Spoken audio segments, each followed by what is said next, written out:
முஸ்அப் இப்னு உமைர் ரலியல்லாஹு அன்ஹு அவர்கள் மக்காவிலே இருந்து அக்பா உடன்படிக்கையின் போது அல்லாஹ்வுடைய தூதர் மதீனாவுக்கு அல்லாஹ்வின் பக்கம் அழைப்பதற்காக வேண்டி ஒரு பிரச்சாரகராக, ஒரு தாயியாக முஸ்அப் இப்னு உமைர் ரலியல்லாஹு அன்ஹு அவர்களை அல்லாஹ்வுடைய தூதர் அனுப்புகின்றார்கள். அவரும் பத்ர் களத்துக்கு வருகின்றார். பத்ர் களத்துக்கு வந்து பத்ர் யுத்தத்தை புரிகின்றார்.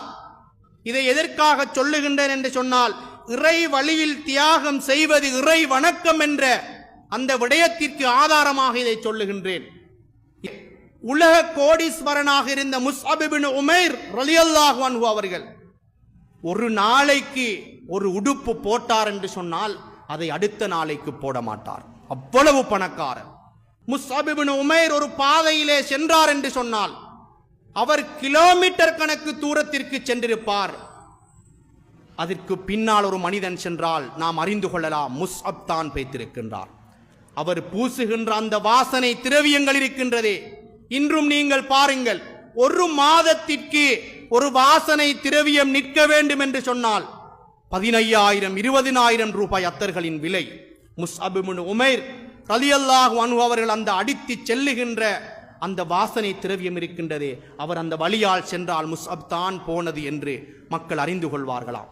இப்படி செல்வ செழிப்போடு வாழ்ந்த முஸ்அப் அவர்கள் பத்ர் களம் முடிந்து பத்ர் யுத்தத்திலும் பங்கு கொள்ளுகின்றார். இஸ்லாத்திற்காக எல்லாவற்றையும் துறக்கின்றார். அபிசீனியா ஹிஜ்ரத்திலே கலந்து கொள்ளுகின்றார்.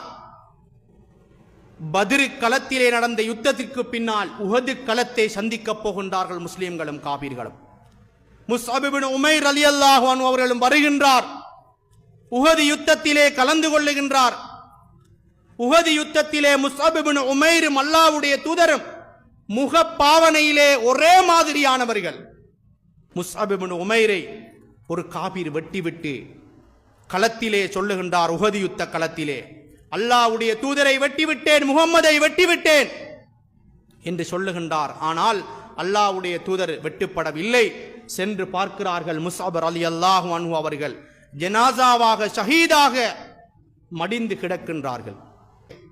எதை சொல்ல வருகின்றேன் என்று சொன்னால், இந்த முஸ்அப் ரலியல்லாஹு அன்ஹு அவர்கள் ஷஹீதாகி கிடந்த போது அல்லாஹ்வுடைய தூதர் கஃபன் செய்வதற்கு கூட ஆடை கிடையாது சகோதரர்களே. தலையை மூடினால் கால் விளங்குகின்றது, காலை மூடினால் தலை விளங்குகின்றது. இஸ்லாத்திற்காக இந்த தியாகங்களை புரிந்தார்கள் என்று சொன்னால் சகோதரர்களே, அல்லாஹ்வுடைய தூதர் முஸ்அபுடைய ஜனாசாவை கபரிலே வைத்துவிட்டு தலையை மூடிவிட்டு காலை இலை குலைகளால் மூடி அடக்கம் செய்கின்றார்கள். கோடீஸ்வரர் எங்கே சகோதரிகளே? எங்களுடைய தியாகம் 2 சப்புகள் இல்லை தொழுவதற்கு, 2 சப்புகள் இல்லை. பெண்களுடைய சப்புகளை பாருங்கள். ஒரு காலத்திலே பள்ளி வாயில்கள் எல்லாம் நிரம்பி வழிந்தன. வீடுகளிலே அனைவரும் இருக்கின்றார்கள், கேட்டுக்கொண்டிருக்கிறார்கள்.